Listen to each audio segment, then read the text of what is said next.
La princesse des mers et le garçon du rivage.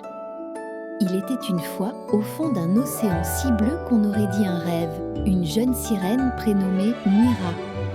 Mira n'était pas une sirène ordinaire, elle était la princesse des mers, fille du roi des océans et gardienne des perles magiques qui faisaient briller la mer la nuit.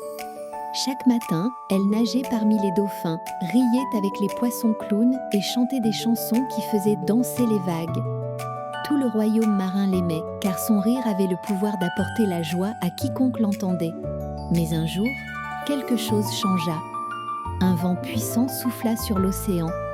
Les nuages couvrirent le ciel et les vagues se mirent à rugir. « Rentre vite au palais !» cria un hippocampe messager.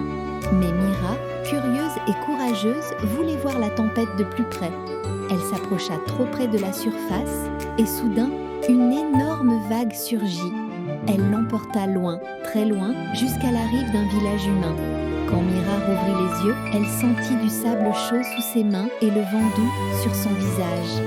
Pour la première fois, elle voyait la terre ferme.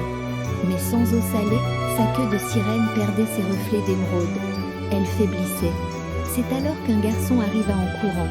Il s'appelait Elliot, un enfant de 12 ans, curieux et plein de courage. En voyant la sirène échouer, il s'arrêta net. « Oh, tu es une vraie sirène ?» demanda-t-il, les yeux écarquillés. Mira hocha la tête faiblement. « L'eau, aide-moi à retourner dans la mer !» Sans hésiter, Elliot prit une grande couverture, la mouilla et couvrit Mira pour qu'elle garde sa force. Puis, il fit rouler doucement son corps vers les vagues. Mais la mer était agitée. À chaque pas, les vagues le repoussaient. Il glissa, tomba, se releva, tira encore. « Tiens bon, princesse des mers !» cria-t-il déterminé. Enfin, dans un dernier effort, il poussa Mira jusqu'à ce que l'eau recouvre sa queue. Les reflets argentés revinrent aussitôt, sa force aussi. « Tu m'as sauvé, Elliot, merci !» dit Mira d'une voix douce comme une mélodie. « Je ne pouvais pas te laisser !» répondit le garçon en souriant.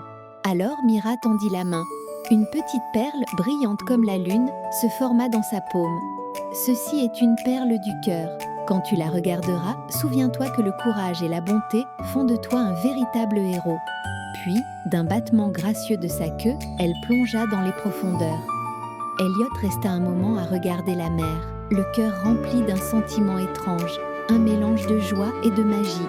Depuis ce jour, chaque fois qu'il venait à la plage, il entendait parfois un chant venu du large, un chant doux, joyeux, porté par les vagues. C'était Mira, la princesse des mers, qui chantait pour remercier son ami humain. Et on raconte que lorsque les vagues brillent la nuit, c'est qu'elles veillent encore sur ceux qui ont le cœur pur. La gentillesse et le courage, même les plus petits, peuvent changer le destin de quelqu'un ou d'un royaume tout entier.